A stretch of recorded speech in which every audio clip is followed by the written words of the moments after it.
Quantos estão felizes de estarem na casa de Deus essa manhã? Levante suas mãos para os céus. Você pode adorar a santidade do Senhor durante um minuto só, agradecer a Ele, porque Ele é santo, porque Ele é poderoso, porque Ele é vivo, porque nós temos o privilégio de entrar nessa atmosfera de glória, de sentir a sua presença. Seja tocado por Ele nessa manhã, isso, na simplicidade da sua adoração, naquilo que você tem para entregar ao Senhor, isso, pode entregar para Ele agora, pode dizer para Ele. Pai, nós te adoramos nessa manhã, nós te glorificamos, nós exaltamos o teu nome, nós declaramos que tu és Deus, que tu és o nosso Senhor, que tu és santo, Pai, que tu és santo, que tu és santo. Os anjos cantam no céu agora: santo, santo, santo é o Senhor dos exércitos. E nós nos unimos agora, Pai, à adoração da eternidade, à adoração do céu, e declaramos, Pai, vasos simples e quebrados, mas declaramos nessa manhã que tu és santo e que tu estás presente no nosso meio. Pai, muito obrigado por essa manhã, muito obrigado pela saúde, pela liberdade, pelo privilégio que temos de poder romper a tua casa, de poder te adorar, de poder entregar a ti nosso louvor, nossa vida como sacrifício vivo nessa manhã. Pai, primeiro dia da semana, primeiras horas do primeiro dia, nós consagramos a ti. Recebe nosso louvor, o que nós te pedimos e te agradecemos pela fé, no nome forte de Jesus, amém, amém. Aproveitando que você está de pé, dá um abraço em 3 pessoas perto de você, diga: seja bem-vindo das férias. Eu acho que já deu tempo, né, do pessoal sair, viajar, ir para a praia, para o Igarapé. E também meus sentimentos, aqueles que nem saíram e nem voltaram, vocês estão de volta já, coisa boa demais, né? Que atmosfera maravilhosa nós temos aqui nessa manhã. Para a gente ganhar tempo hoje, de pé como você está, abra comigo sua Bíblia no livro de Jeremias, Jeremias capítulo de número 18, nós vamos mergulhar na 4ª lição dessa série de ministrações que nós estamos recebendo do livro de Jeremias. Tem sido uma jornada extraordinária, uma jornada linda, fantástica. Coloca aqui em cima para mim, se for possível, pode chegar aqui, a equipe nossa, e aí vou pedir que leve.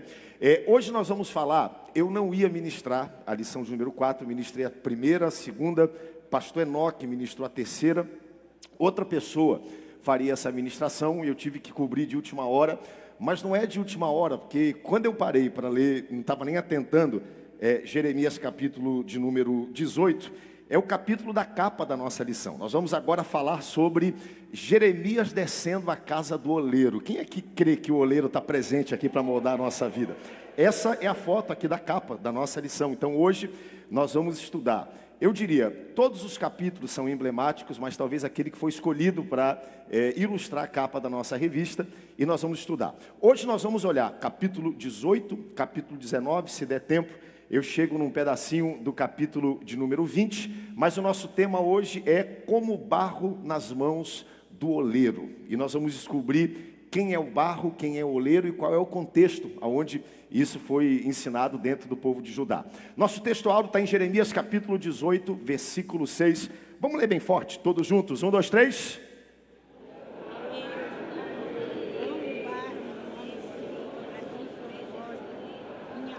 Vamos ler mais uma vez, para isso ficar gravado no seu coração. Como barro na mão do oleiro, assim sois vós na minha casa, na minha mão, ó casa de Israel. Bem forte, 1, 2, 3.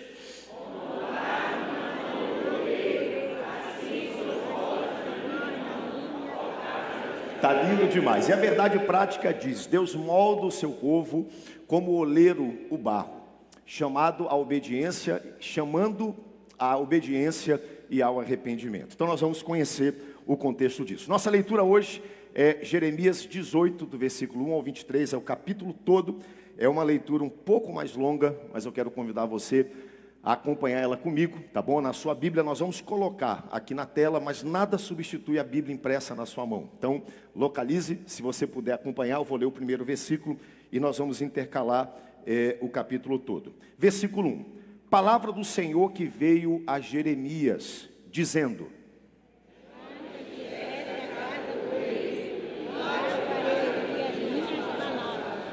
desci à casa do oleiro, e eis que ele estava entregue a sua obra sobre as rodas.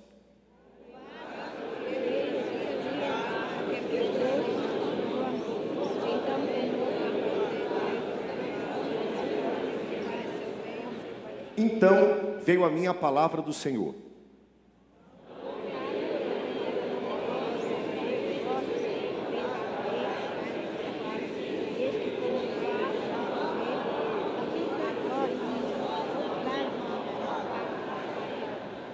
No momento em que eu falar acerca de uma nação ou de um reino para o arrancar, derribar e destruir,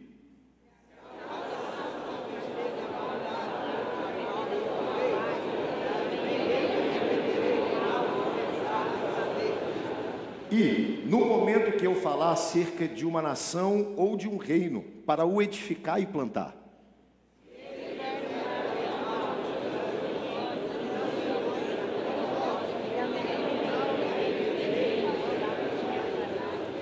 ora, pois, fala agora aos homens de Judá e aos moradores de Jerusalém, dizendo: assim diz o Senhor, eis que estou forjando mal e formo um plano contra vós outros.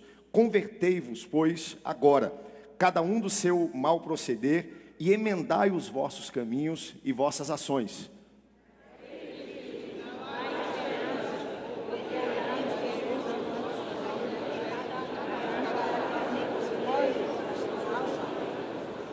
Portanto, assim diz o Senhor: perguntai agora entre os gentios sobre quem ouviu tal coisa. Coisa sobremaneira horrenda cometeu a Virgem de Israel.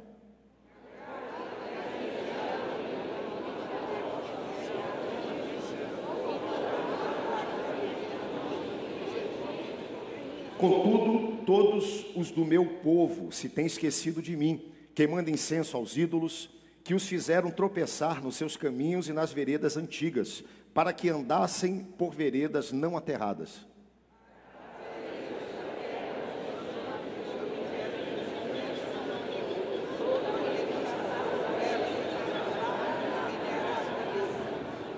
Com vento oriental os espalharei diante do inimigo, mostrar-lhes-ei as costas e não o rosto no dia da calamidade.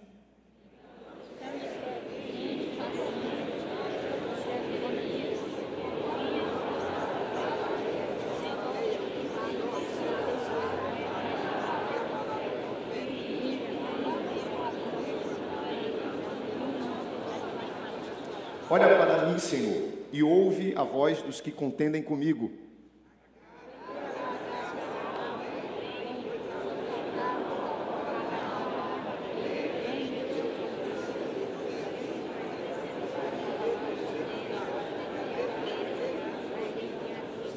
Portanto, entrega seus filhos à fome e ao poder da espada. Sejam suas mulheres roubadas dos filhos e fiquem viúvas. Seus maridos sejam mortos de peste e seus jovens feridos à espada na peleja.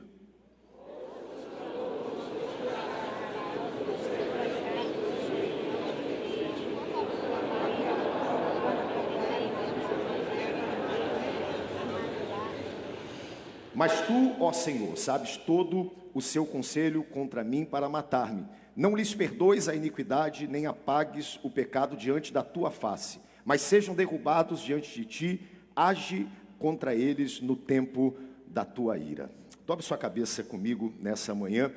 Pai, ninguém conhece o nosso coração como tu conheces, Pai. Tu conheces nossos sentimentos, medos, aspirações, propósitos. Nós tomamos tudo isso agora e rendemos, Pai, diante do teu trono, diante da tua presença. Nós nos apresentamos perante o oleiro nessa manhã, como vasos de barro, Senhor. Rendemos a Ti, diante dos Teus pés, tudo aquilo que temos, somos, e declaramos que a nossa confiança, ela está em Ti. Tudo que foi escrito nesse livro foi escrito, Senhor, para a nossa edificação, admoestação. Nós recebemos essa palavra como exemplo para nós, Senhor. Aplica o nosso coração, que possamos sair daqui dizendo verdadeiramente o Senhor falou a cada um de nós. Nos ajuda a entender a Tua mente, aquilo que Tu tens para cada família e cada pessoa nessa manhã. É o que nós te pedimos e te agradecemos no nome forte e poderoso de Jesus. Amém, amém e amém. Tome seu assento, corpo sentado, mas a alma de pé. Bom, 4 minutinhos, nós lemos de maneira tranquila, intercalado, um capítulo inteiro da Bíblia, um capítulo simples, um capítulo longo, na verdade, e é bom demais a gente poder tirar esse tempo. Vamos lá, capítulo de número 18. Jeremias foi um dos profetas mais visuais que nós tivemos, eu diria, talvez na Bíblia e com certeza no Antigo Testamento. Nós abrimos na primeira lição falando um pouquinho sobre a vida de Jeremias e algumas características que marcaram o seu ministério, e eu queria rapidamente só apreciar algumas delas com vocês. Primeiro, ele foi um chamado de atenção. Jeremias foi levantado numa época difícil, numa época desafiadora, e eu brinquei aqui com o exemplo da trombeta, do trompete. Ele literalmente foi levantado para interromper a dinâmica daquele tempo.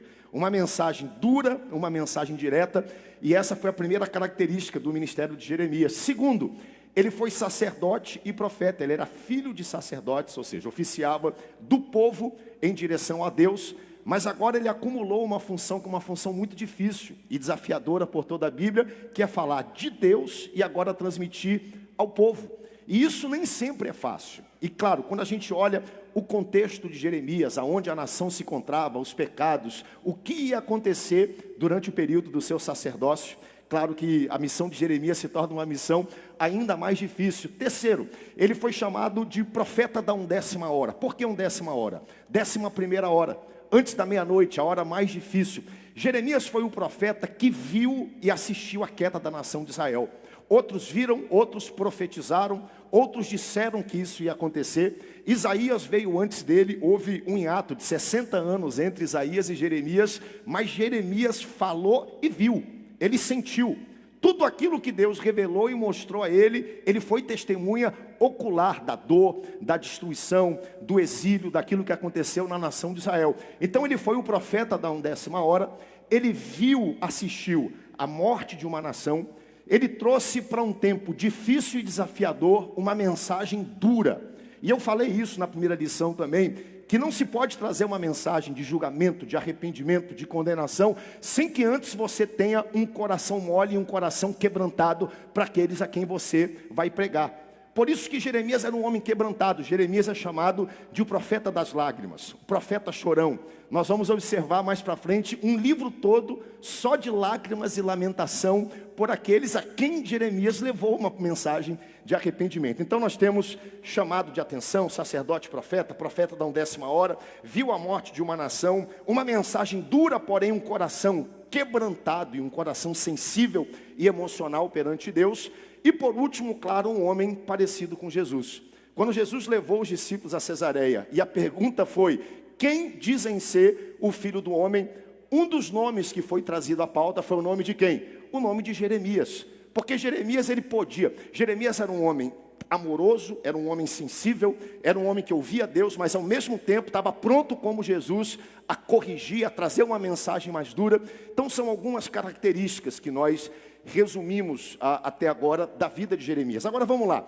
No capítulo 18, nós vamos perceber um elemento que para mim chamou muita atenção, que Jeremias é um dos profetas mais visuais que existe. Ele vai usar um oleiro e ele vai usar um vaso daqui para frente. Deus vai levar Jeremias a um lugar e vai dar a ele uma mensagem num tempo difícil. Não pode deixar o fundo, eu vou chamar uma por uma separado, tá bom?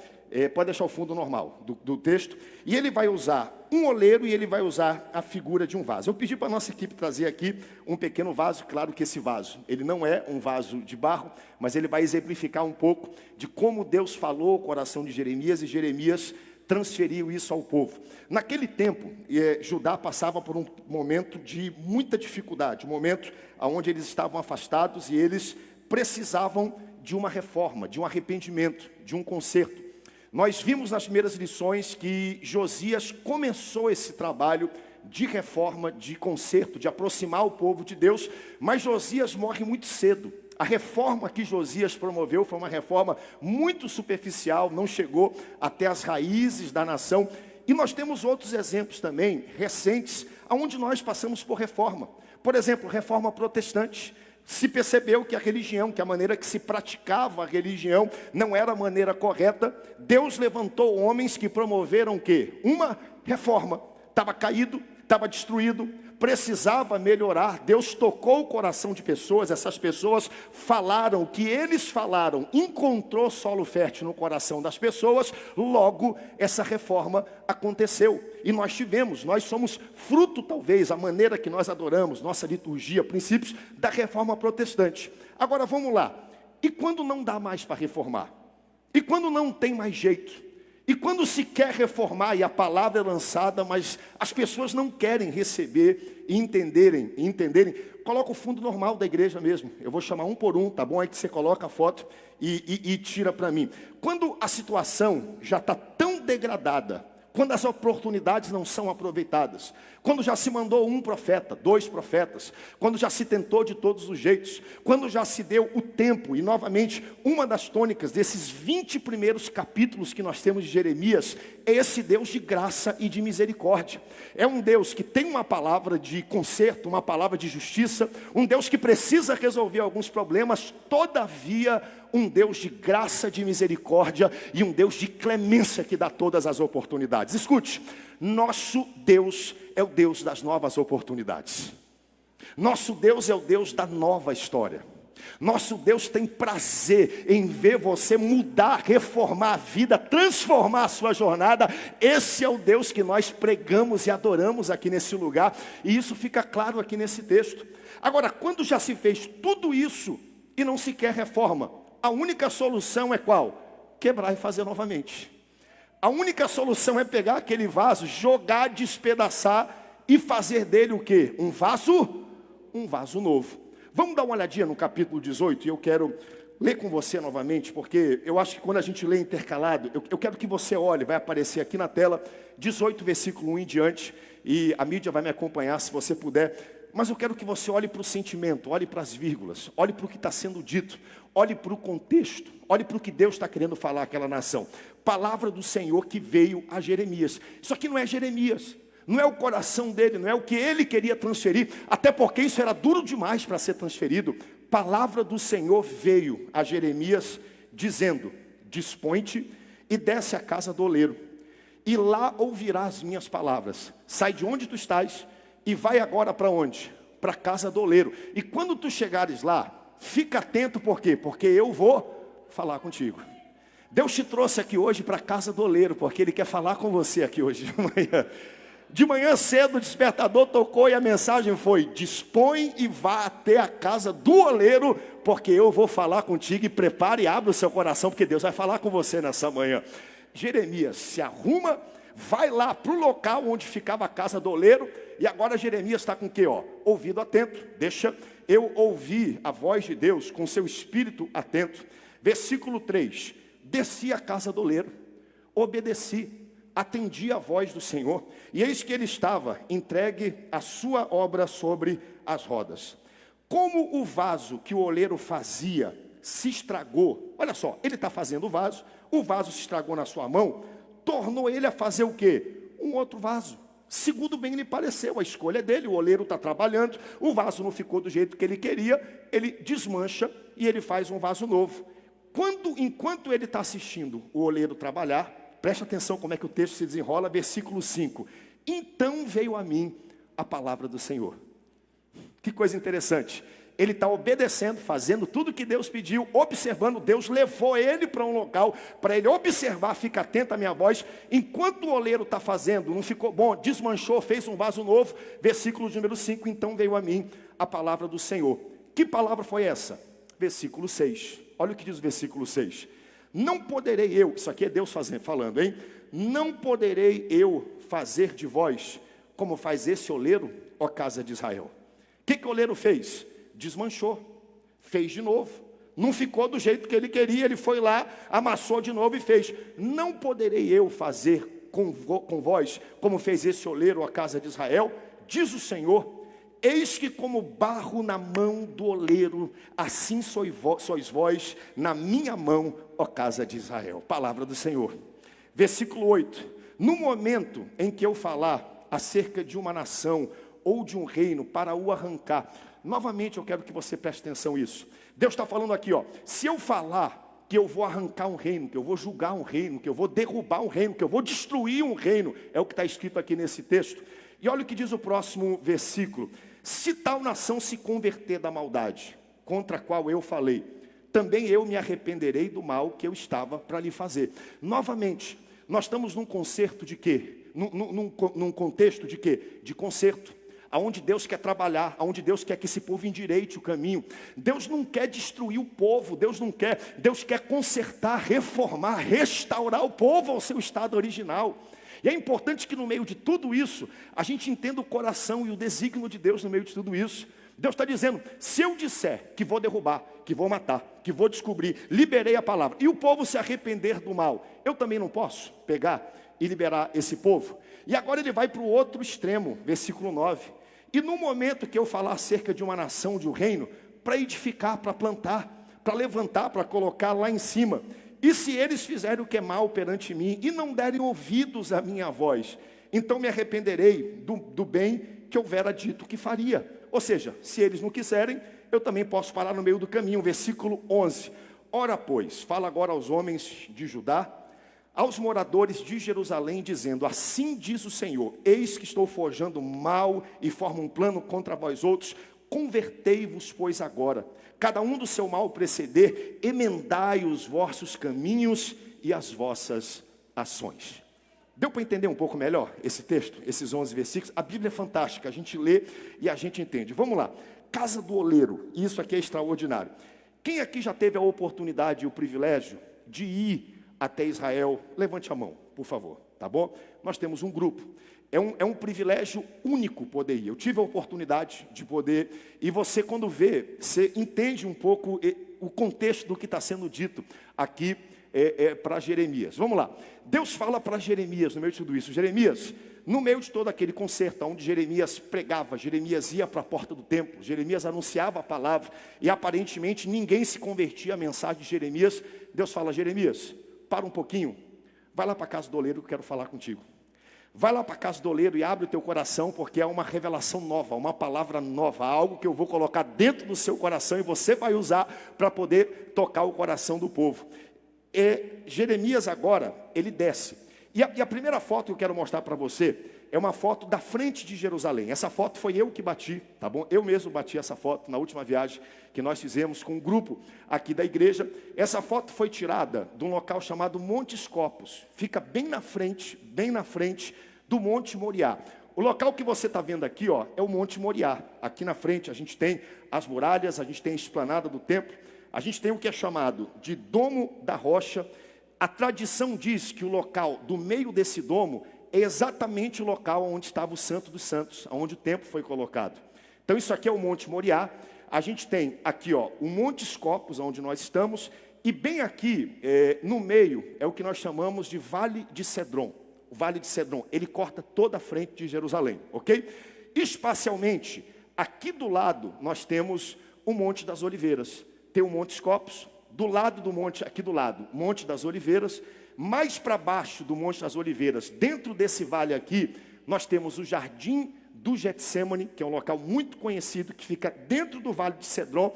Agora, se você pegar esse vale aqui, ó, e andar lá para o final, você vai até a direção do Monte Sião, onde fica a cidade antiga de Jerusalém. E naquele local, nós estamos falando aqui, gente, não é nada muito grande não, é como se fosse daqui para um próximo bairro, é tudo muito pequeno. Mais para frente um pouco, nós temos a fonte de Gion, que é uma fonte de água, que é um local que até hoje dá muita água, e é o local onde Ezequias construiu um aqueduto, para ele poder guardar essa água e levar essa água para dentro da cidade. Tem até um mapinha que eu peguei agora de madrugada, se tiver aí, joguem para mim, por favor, tá bom? Isso aqui, ó, é a fonte de Gion. Isso aqui é para a direita daquilo que eu mostrei, tá? E existe, ó, tá aqui, ó, Vale do Cedron, que fica no meio, e existe todo um aqueduto que leva isso e guarda para a parte da cidade antiga, para a parte da cidade nova. Ótimo. Por que isso é importante, toda essa localização geográfica? Deus pega e fala para ele, meu amigo, desce para a casa do oleiro. Onde é que os oleiros ficavam? Ficavam no Vale de Cedron. Ficavam perto da fonte. Por quê? Porque era um local baixo que tinha o quê? Barro. E não tinha só barro, tinha água. Para o oleiro trabalhar, tinha que haver o quê? Água.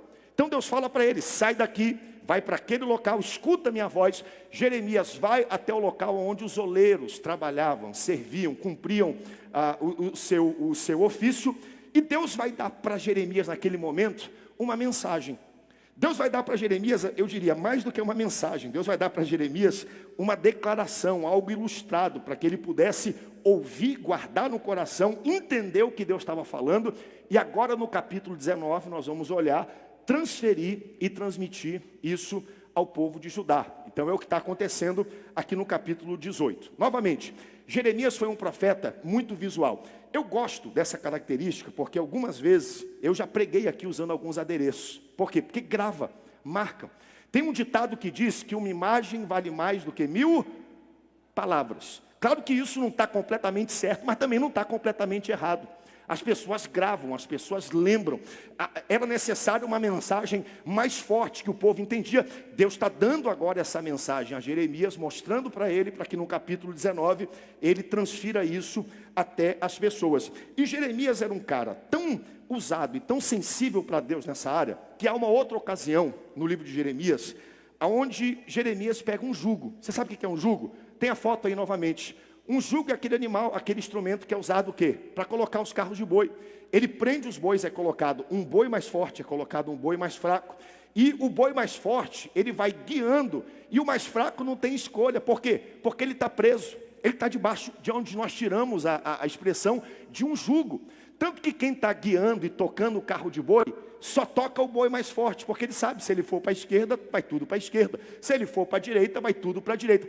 O que Jeremias faz? Chega um momento que o povo não quer ouvir, não está disposto à reforma. Sabe o que ele fez? Ele botou um jugo em volta do próprio pescoço. E ele começou a andar com o jugo no meio da rua. Imagine só um homem de Deus, um homem respeitado, um homem de credibilidade, um profeta, um sacerdote, um líder, qualquer um de nós aqui, andando, indo para o mercado, com um jugo no pescoço. Imagine só ir tomar café, pedir o café, você está aqui carregando o quê? Um jugo em cima do pescoço. Durante um período ele fez isso, e o povo olhava para Jeremias e falava: Jeremias, está ficando doido, olha o que está acontecendo. Jeremias, que loucura é essa? Jeremias quieto, calado, dizendo: eu doido estão vocês. Vocês não estão percebendo que é isso que vai acontecer com vocês daqui dentro de alguns anos. Se vocês não se arrependerem, consertarem os caminhos de vocês, se aproximarem de Deus, vai vir uma outra nação e ela vai levar vocês, vai dominar vocês, vai guiar vocês por caminhos que vocês não querem ir. Note só o perfil visual que o ministério de Jeremias teve que assumir para tocar o coração do povo. Outro momento Deus fala para ele: desce para a casa do oleiro. Está fazendo sentido para você que está aqui essa manhã? Dê um glória a Deus bem forte. Vamos lá. Desce para a casa do oleiro. Deus queria dar uma mensagem. Posso dizer algo para você nessa manhã que está ardendo no meu coração? Deus sempre tem uma mensagem que Ele vai liberar ao seu coração. Quando parece que nada mais alcança, quando parece que nada mais chega, quando parece que nada mais rompe, quando parece que o coração de alguém está empedrado, está fechado, está bloqueado, fique tranquilo, porque Deus vai te levar para a casa do oleiro e há uma palavra que Ele vai liberar sobre você. Deus nunca te deixará sem uma palavra. Diga isso para quem está perto de você. Deus nunca te deixará sem uma palavra. Para esse esposo e para essa esposa, Deus nunca te deixará sem uma palavra. Para esse filho, Deus nunca te deixará sem uma palavra. Para quem não conhece Jesus que está perto de você, sempre há uma palavra que Deus vai liberar. Jeremias está. Deus fala: Jeremias, desce para a casa do oleiro. Eu vou te dar uma palavra. E Deus ilustra isso para Jeremias, deixando Jeremias simplesmente ver o oleiro trabalhar. Olha que coisa linda, maravilhosa. Deixando simplesmente ele ver o trabalho do oleiro. Eu acho isso importante, por quê? Porque tudo que nós pregamos aqui, preste atenção, em 42 horas, o que eu falo, o que eu verbalizo, você vai lembrar só 10%. Sabia disso? Em 42 horas, se eu ligar para você na terça-feira, na quarta-feira, e perguntar um pouco do que eu preguei hoje, talvez você consiga me dar 10% do que eu falei. Se eu repetir algumas vezes uma mesma declaração, ou colocar uma palavra-chave, uma frase, 25% você vai lembrar. Por quê? Porque aquilo foi o quê? Repetido, virou pedagógico, você lembrou. Agora, quando a gente coloca imagem, aí a probabilidade aumenta. Por quê? Porque você está ativando mais de um sentido ao mesmo tempo. A pessoa está ouvindo, está sentindo, está no ambiente, mas agora ela está o quê? Enxergando. Então a probabilidade sobe um pouco, aumenta e chega perto de 50%. Se em 42 horas eu ligar para você, você pode não lembrar de muita coisa, mas você lembrou o quê? Que tinha o quê na frente? Um um vaso. Por quê? Porque eu estou aqui segurando um vaso. Se eu jogar esse vaso e quebrar no chão, aí você não vai esquecer nunca mais, vai ficar gravado na sua cabeça. Não vou quebrar o vaso, fique tranquilo, até porque o vaso é de plástico, não quebra, tá bom? Mas vamos lá. Aqui a gente está vendo Deus tocar ele para algo um pouco mais visual.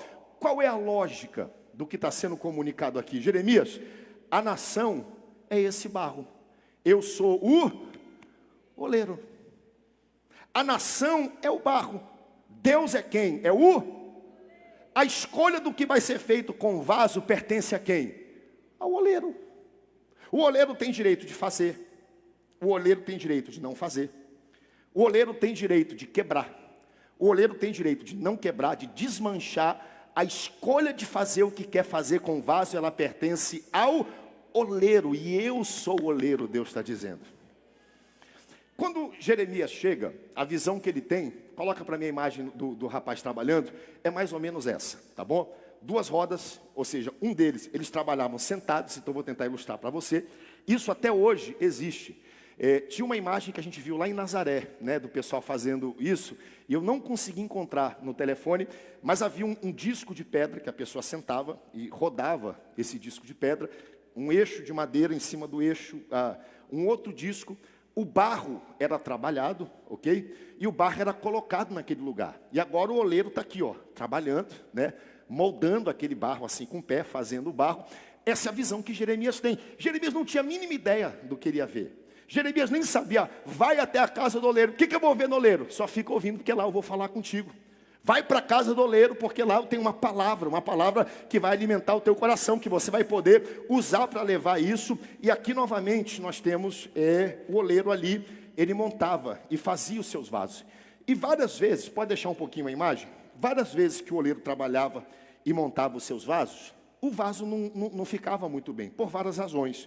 Primeiro, algumas vezes porque quando ele está fazendo a argila, fica uma bolha, fica ar dentro da argila. Então, quando tem o efeito centrífugo, o negócio está rodando, aquilo é um ponto de fragilidade. O próprio vaso, ele se desfaz, ele desmancha e faz de novo.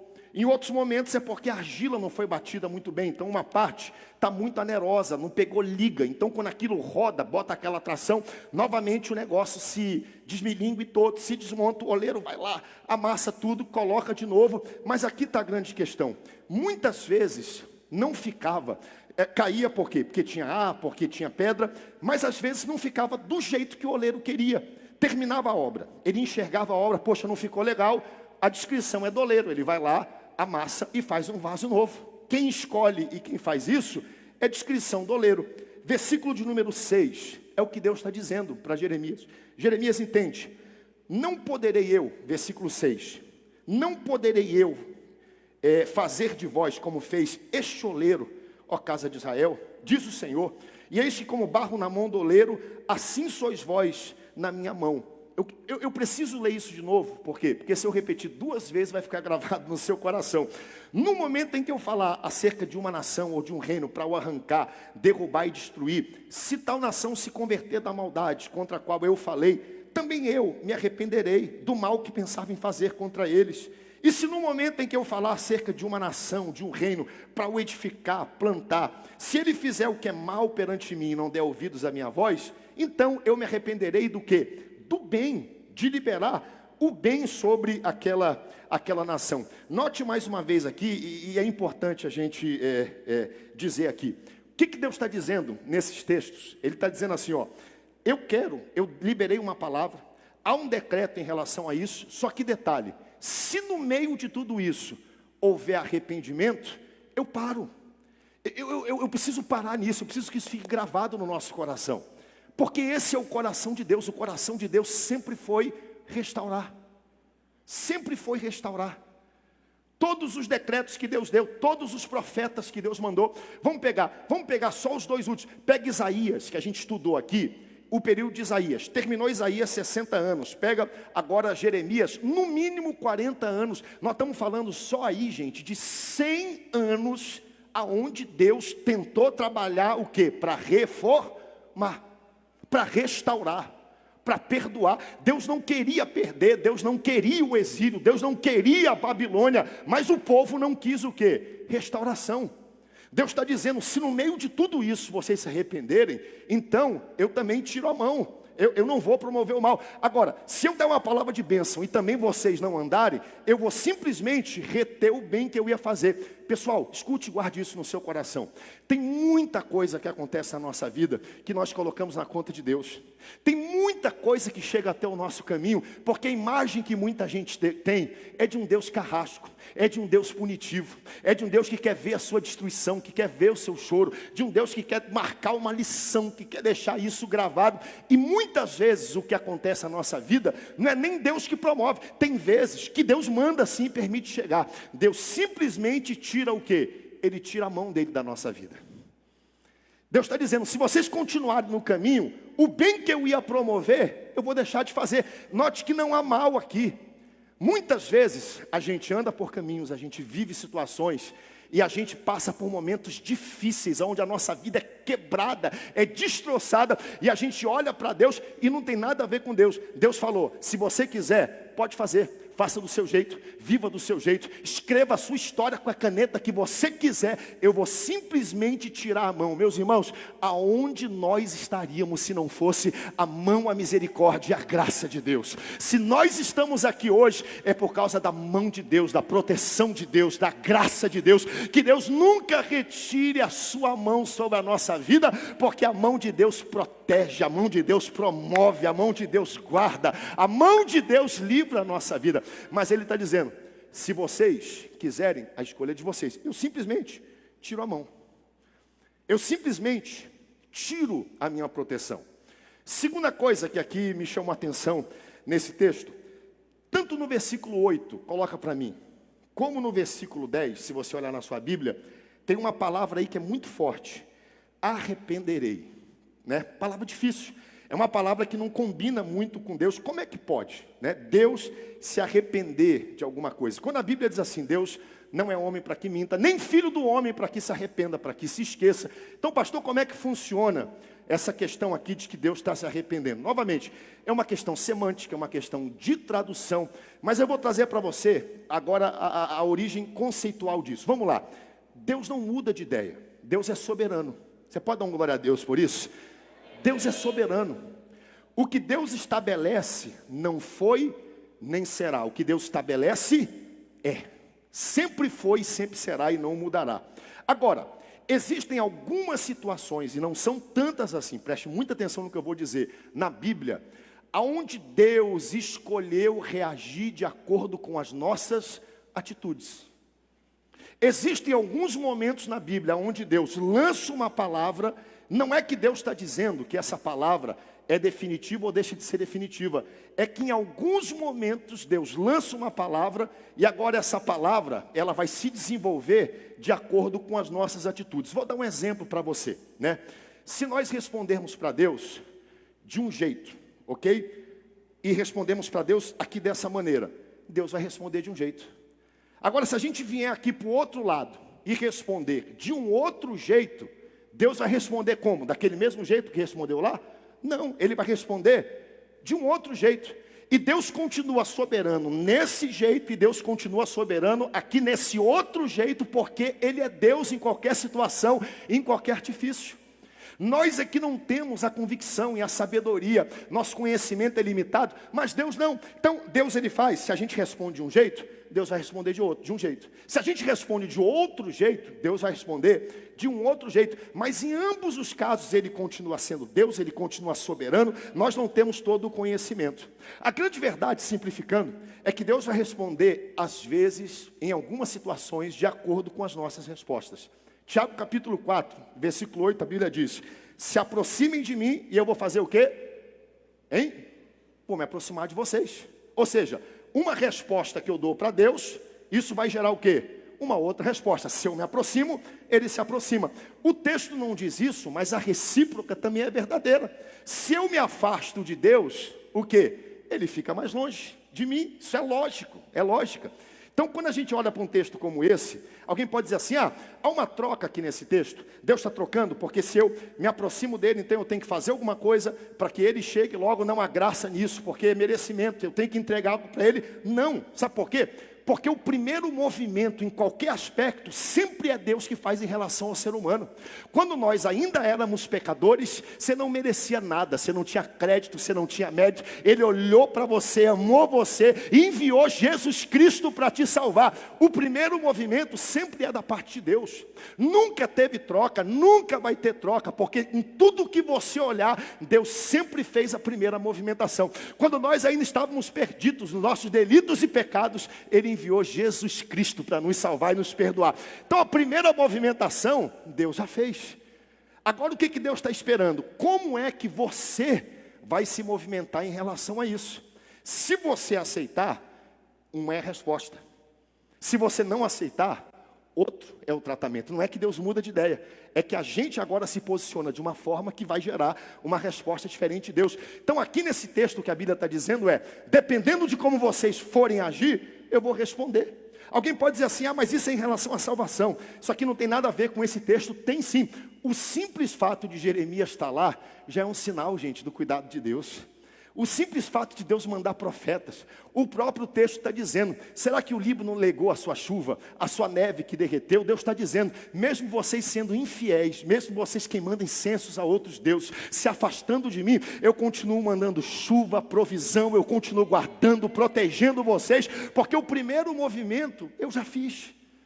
Agora a pergunta que fica qual é a movimentação que vocês vão fazer em relação a mim? E essa é a pergunta que ecoa hoje para mim e para você. Qual é a movimentação que eu e você estamos dispostos a fazer em direção a Deus? Qual é a movimentação? Qual é o movimento? Qual é a aproximação que nós estamos dispostos a dar para Deus nesse momento? O que acontece aqui nesse texto é que Judá, o povo, o barro, está falando de volta para o oleiro. Não, nós não queremos a mão do oleiro. Nós não queremos correção do oleiro. A gente quer viver do nosso jeito. Nós queremos frequentar o templo do Senhor. Queremos ir para a igreja com a vida toda acabada, sem restauração, sem transformação, porque acreditamos que a nossa salvação e segurança está em frequentar o templo. Nós não queremos os princípios, os valores do oleiro. E o oleiro está dizendo, não funciona dessa forma, não há segurança nisso. O que o barro está dizendo a gente quer viver do nosso jeito. É o que o povo está dizendo. Versículo de número 12. Olha o que o povo diz. Isso aqui, gente, é o movimento do povo em relação a Deus, em relação ao oleiro. Mas eles dizem, não há esperança. Primeira pessoa, porque andaremos consonante os nossos próprios projetos. A gente vai fazer o que a gente quer. A gente vai viver como a gente quiser. Nós vamos fazer do nosso jeito. Vamos escrever a nossa história. Não há esperança, porque andaremos consonantes aos nossos próprios projetos. Cada um fará segundo a dureza do seu coração maligno. Isso aqui é o que o barro está dizendo para o oleiro. É o que a criatura está dizendo de volta para o Criador. É o que a nação está dizendo de volta para quem? Para Deus. Esse é o movimento. O restante do capítulo 18, o que vai ver? E eu quero correr. Jeremias prevê a queda de Jerusalém, você pode ler depois. Jeremias prevê um dos capítulos mais fatídicos da história do povo de Israel, que é o exílio. Gente, você não pode imaginar o que é um exílio. Entrar uma nação inimigo, pilhar tudo, quebrar tudo, levar os principais valores, tomar toda a riqueza que tem, destruir. Foi o que aconteceu. Está tudo previsto aí. E no versículo 17, olha o que está escrito aqui. Isso aqui é algo que tem que chamar a atenção do nosso coração. Como vento oriental, eu os espalharei diante do inimigo, mostrar-lhe-eis as costas e não o rosto no dia da sua calamidade. Você está entendendo o que está escrito aqui nesse texto? Hein? Você já teve num dia de calamidade, num dia de dor, num dia onde você busca um amigo, alguém que deveria ser auxílio, alguém que deveria te ajudar, e aí você estende a mão, pede ajuda, o que essa pessoa faz? Ela vira o rosto e te mostra o quê? A costa. É o que Deus está dizendo que vai fazer. Não é o que eu quero fazer. Ainda há espaço para arrependimento. Ainda há espaço para restauração. Mas se não o barro não for, se o vaso não for quebrado, se a situação não for restaurada, vai chegar um momento, porque vocês viraram o rosto tantas vezes, em que no dia da calamidade de vocês, eu vou virar a costa. Eu não vou mostrar o rosto. Eu vou mostrar para você o quê? A minha costa. Só que eles fizeram o quê? Não escutaram. Isso aqui é uma cronologia, isso aqui é uma história. Eles decidiram não ouvir e não dá ouvidos. E além disso, não apenas não ouviram, mas decidiram começar a perseguir Jeremias. Versículo 18, então disseram: vinde e forjemos projetos contra Jeremias, porquanto não há faltar a lei do sacerdote, nem o conselho do sábio, nem a palavra do profeta. Olha a última linha desse versículo. Vinde, firamo-lo com a língua. Vamos falar, vamos difamar, vamos botar para quebrar em cima desse cara, vamos acabar com a credibilidade, vamos ferir Jeremias com a língua e não atendamos a nenhuma das suas palavras. Detalhe disso, eles não estavam deixando de ouvir Jeremias, eles estavam deixando de ouvir quem? O próprio Deus. Porque o texto começa dizendo, palavra de Deus que veio a Jeremias. Novamente, essa palavra de conserto, de restauração, é importante você entender isso. Não é uma palavra porque Deus quer punir, Deus quer corrigir, Deus ama, Deus corrige aquele que Ele ama. Deus está trabalhando para trazer, para restaurar o povo. Mas aí, novamente, a gente olha para o texto e a gente vê, vez após vez, Deus vai falando de maneiras diferentes, com pessoas diferentes, mas o coração continua endurecido, empedrado. E a pergunta que fica acerca de Jeremias é: pastor, a gente precisa de Jeremias hoje? De pessoas que andem com jugo no meio da rua? De pessoas que fiquem gritando na porta do templo? A gente precisaria talvez de casos, de histórias como essas. E deixa eu dizer algo muito ousado para você. Não precisa. Sabe por quê? Porque você já tem o profeta interno chamado Espírito Santo que mora no seu coração. Ele está gritando, ele está falando aí. Jesus foi tão categórico que ele falou: é necessário que eu vá, é importante, é do interesse de vocês que eu vá. Por quê? Porque em todos esses momentos, a verdade, o conserto, a restauração está falando de fora para dentro. Mas quando eu for, vai vir aquele que fala de dentro para fora, o Espírito da verdade que vai viver dentro do coração de cada um de vocês. Há um profeta e há uma palavra gritando aí dentro do seu coração. Jeremias era só um homem enviado da parte de Deus, mas o Espírito Santo que está dentro do seu coração, ele é o próprio Deus que fala com você e dirige a sua vida. Então a pergunta agora muda: como nós agimos quando somos confrontados pelo Espírito Santo?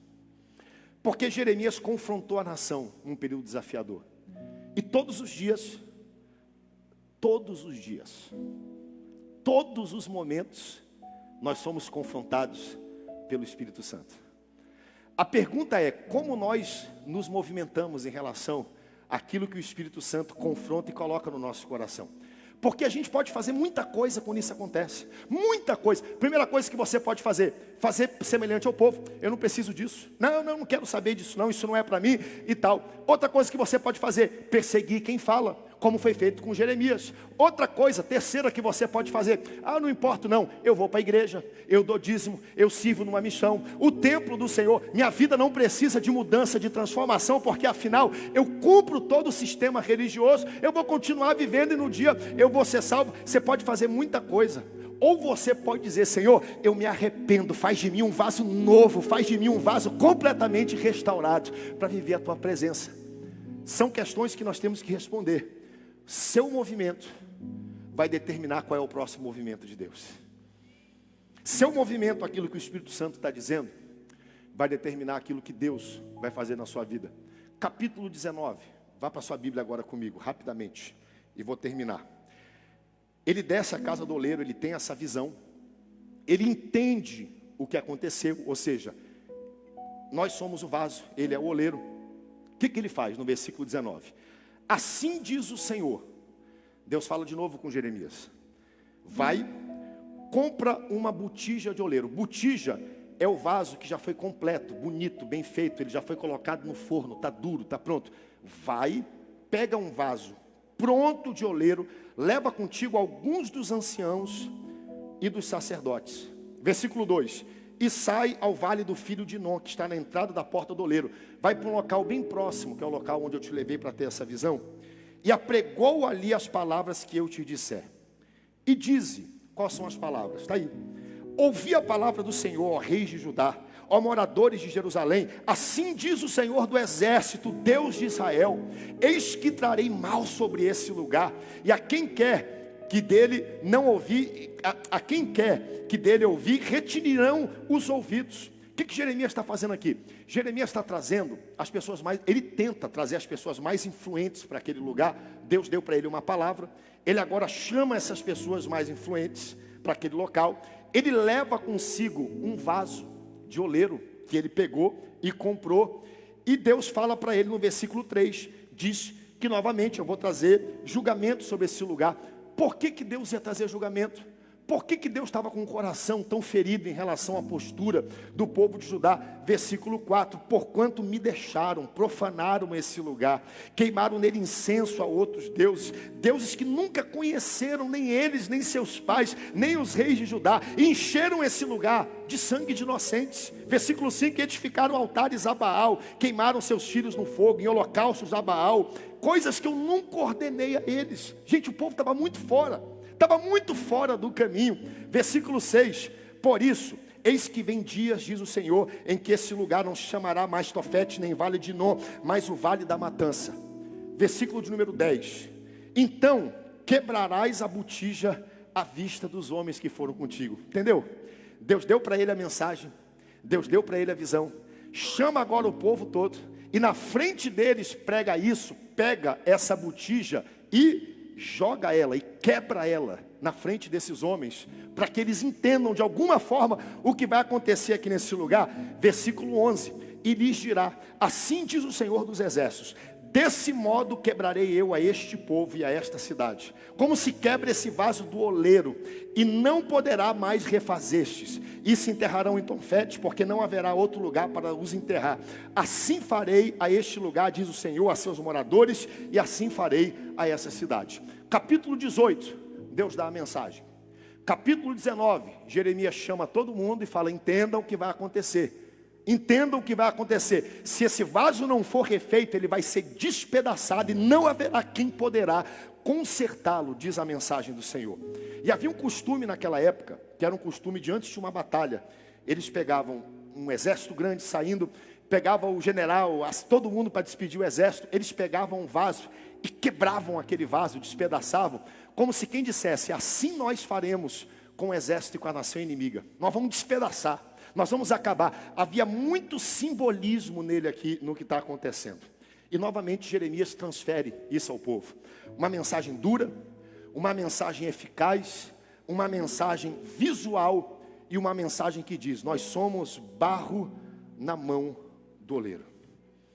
Se nós permitirmos e deixarmos, ele fará de nós um vaso novo. Agora, se nós endurecermos o coração, só resta uma coisa para Deus: quebrar, despedaçar, terminar. Assim como Deus eventualmente quebraria. Infelizmente a nação de Judá tentou, mandou profetas, abriu portas, quis perdoar, quis restaurar, não quiseram ouvir, porque Deus sempre é e sempre será o nosso Salvador. Mas haverá um momento em que esse mesmo Salvador, ele será o nosso juiz. Ele terá que nos julgar. Fique de pé comigo, em nome de Jesus. Fez sentido para você essa mensagem dessa manhã? Contar uma história para você, história verdadeira. Essa história está na internet, você pode ler. O rapaz se mudou para uma cidade, foi atravessar uma rua, mexendo no seu celular, como muita gente faz hoje, né? A gente tropeça, cai, bate cabeça no poste, porque está olhando o celular. Ele ia atravessando a rua, ele não percebeu que vinha um caminhão muito rápido. E quando ele começou a chegar perto da rua, olhando o celular, quando o caminhão ia passando, um homem correu, pegou ele assim como se fosse com uma gravata pelo pescoço, puxou ele para fora daquela sarjeta que ia pisar na rua. Ele se assustou. Ué, como é que alguém me pegou desse jeito? Quando ele se assustou, aquele caminhão passou lá na frente, e ele viu que aquele homem fez aquilo para livrar, para salvar ele de ser atropelado e de ser arrematado por aquele caminhão. Ele conheceu aquele homem, agradeceu aquele homem, guardou a fisionomia daquele homem muito bem por causa da situação. Aquele homem salvou a vida dele. Aquele homem foi um instrumento de salvação. 2 anos depois, esse rapaz caiu na vida do crime, cometeu um crime e aí foi ser julgado. Quando ele foi ser julgado, ele chegou na frente do juiz, daquele que ia dar sentença, daquele que tinha autoridade de dizer livre, solto, quantos anos eram. Quando ele olhou para o homem que estava sentado usando a beca, quem era o homem? Era o mesmo homem que 2 anos antes tinha salvado ele. Na hora dele falar, ele olhou para ele e falou: olha, doutor, lembra de mim, eu sou aquele a quem tu salvaste. Lembra aquela vez que eu estava andando na rua e eu ia morrer, e tu me salvaste, me ajudaste. O juiz olhou para ele e falou: é verdade, eu lembro que tu estava distraído olhando para o celular, que se eu não tirasse você de lá, você morreria. Só que tem um detalhe, naquele momento, eu estava lá para ser o teu salvador. Hoje, eu estou aqui para te julgar e para ser o teu juiz. Todos nós compareceremos perante o nosso Deus. Todos nós. E a oportunidade que nós temos é hoje de dizer: Senhor, faz de mim um vaso novo.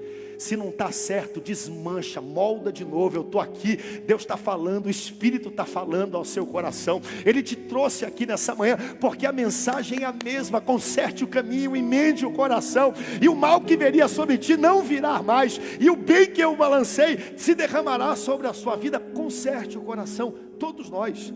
E eu não quero aqui, por favor, me entenda bem, usar culpa. Por quê?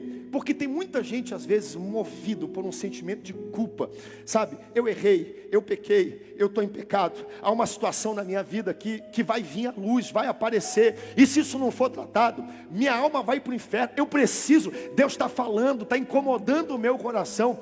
Mas sabe, as pessoas às vezes dizem que a gente manipula e usa a culpa para apresentar Jesus. Mas vamos tirar Jesus de tudo dessa equação. A gente não precisa manipular a culpa, sabe por quê? Porque nós somos culpados. Você é culpado.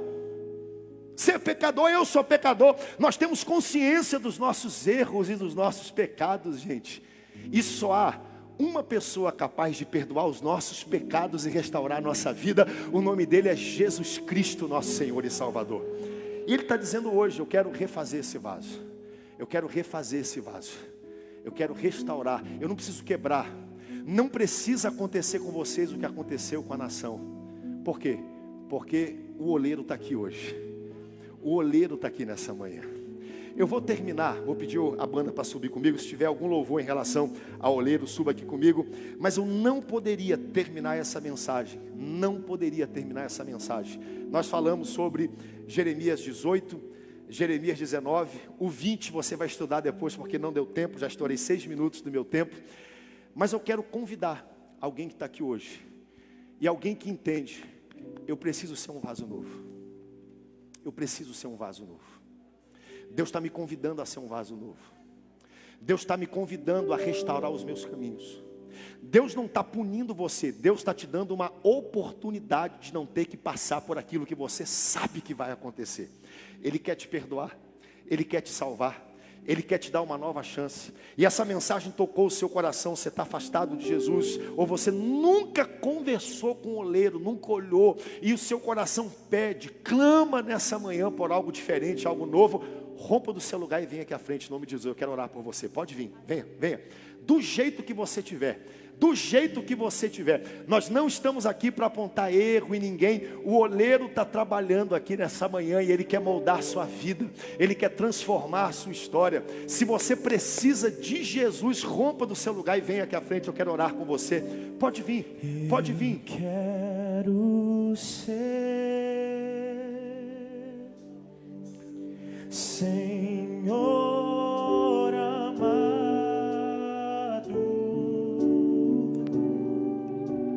como um vaso nas mãos do oleiro.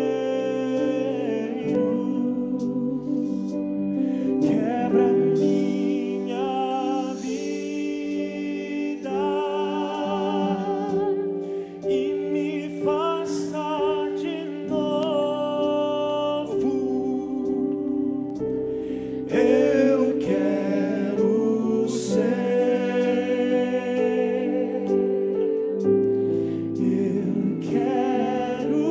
ser, Senhor, um vaso novo.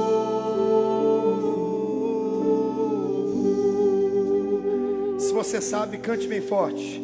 Eu quero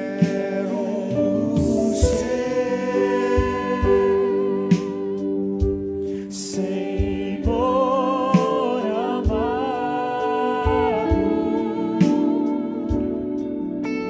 como um vaso.